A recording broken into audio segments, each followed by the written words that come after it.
Ice keeps your brew cold, but dilutes the flavor. There's nothing worse than having a bitter cup of coffee. There's a secret ingredient you can add to your coffee to get it to taste better every time. This looks like mad science, doesn't it? This is my favorite part. Don't waste that extra coffee or cold brew.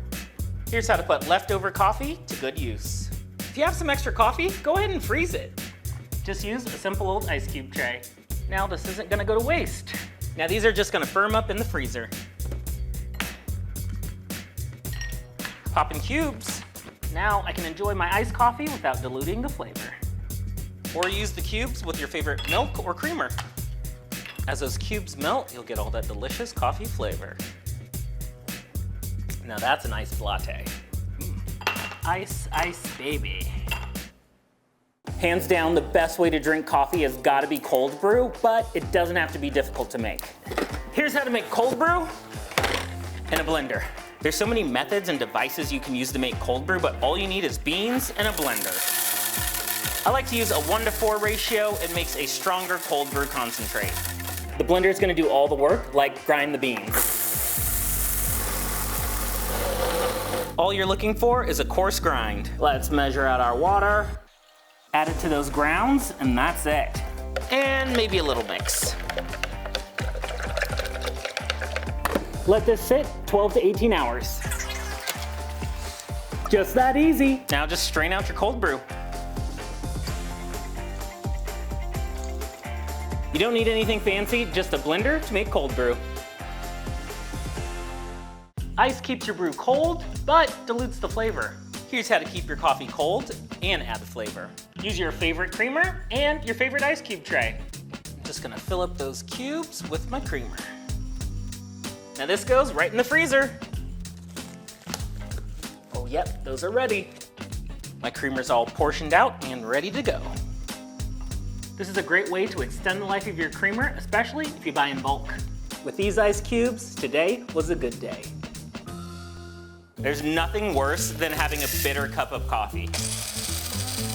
There's a secret ingredient you can add to your coffee to get it to taste better every time. All you need is table salt.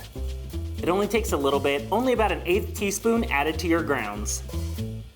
Doesn't matter how you make it, pour over, French press, or in a coffee machine, it'll taste way better every time. If you make French press or pour over, it also helps to make sure your water's not too hot. Adding salt when brewing cheaper coffee is great because it'll make it taste more premium. This works also if you're out at a restaurant or a diner and your coffee's a little bitter. Just reach for the table salt and just give it a little sprinkle. That's all you need. Hot, hot, hot, hot. So good, so smooth. It's incredible. Over time, anything you put coffee in can pick up stains. Here's how to get rid of coffee stains in hard water. So I'm gonna use my good friend, denture tablets. Just add water, plop it in, and let it get to work. Those bubbles are working now. Even add these to mugs and coffee thermoses. Denture tablets are gonna eat up those stains and dissolve hard water. Let these sit at least 15 minutes longer if it's a tough stain. This looks like mad science, doesn't it? If you don't have denture tablets, you can also try baking soda as a scrub.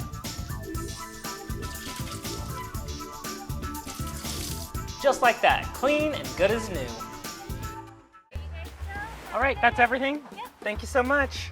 If drive-through coffee is a part of your routine, there's a few things you can do to have the best cup possible. Here's how to get the most out of your drive-through coffee order. What I love about coffee is it's so customizable and you can have it exactly the way you like it. If you're a fan of traditional coffee, the standard hot coffee may not always be the freshest. Instead, I prefer to order Americanos. These are going to be made to order with espresso and hot water. That way you know it's freshly brewed, and I think they taste a lot better. A venti cold brew. Can I do heavy cream on the side though, please? In the drive-thru, ask for cream on the side. That way you can create your own perfect ratio. Your coffee will stay hotter right up until you're ready to drink it. And looks like we may have gotten a little bit more coffee too. This is my favorite part. The perfect cup made your way, just how you like it. Your coffee or tea routine is creating more waste than you realize. Here are some more sustainable alternatives for that morning pick-me-up. First off, when you're buying coffee, buy locally. It's gonna have a smaller footprint. My favorite shop offers reusable containers, which is great because I get discounts on refills. And if you don't do whole beans, many shops will grind fresh for you. Instead of disposable filters, switch to reusable. And for those single-serve pods, make the swap to reusable. Going reusable in these pods can make a big difference. For tea lovers, it's easy. Go loose leaf. I love a good tea. And of course, use a refillable infuser option. This really doesn't matter, but I wanted to show you my scuba guy. He's a little tea scuba guy. Reducing waste, 1 cup at a time. Not all coffee bags are created equal. Ooh, these smell really good. They're fresh. Here's how to properly store coffee to keep it fresher, longer. In packaging where you can't get an airtight seal, that coffee is gonna lose its flavor quicker. To keep that freshness locked in, you're gonna wanna store it properly. You just need an airtight container and one that doesn't let any light in. That way you limit oxidation and your coffee will taste better way longer. As long as it's airtight and opaque, any canister will work. It's also best to keep coffee in a cabinet at a consistent, cool temperature. Try to finish up your fresh beans within 2 weeks. Try to avoid freezing excess beans and just buy in smaller batches. Even if your beans are a little past their prime, they're still gonna be fantastic for cold brew. So fresh. Now that's a problem solved. Grinding beans fresh makes the best coffee, but not all grinders are created equal. Here's how to get the best grind for your brew. Blade grinders are typically affordable, but they can produce an inconsistent grind. And it's a little difficult to gauge exactly when you have the right grind size. There's some fine grounds, but definitely some bigger grounds as well. But there's a better way to elevate your coffee game. Wait for it, it's a burr grinder. A burr grinder is gonna consistently grind beans all to the same size. And you'll be able to dial in your grind size. Premium coffee is expensive, so weigh your beans before grinding. That way you grind the perfect amount and you're not wasting any.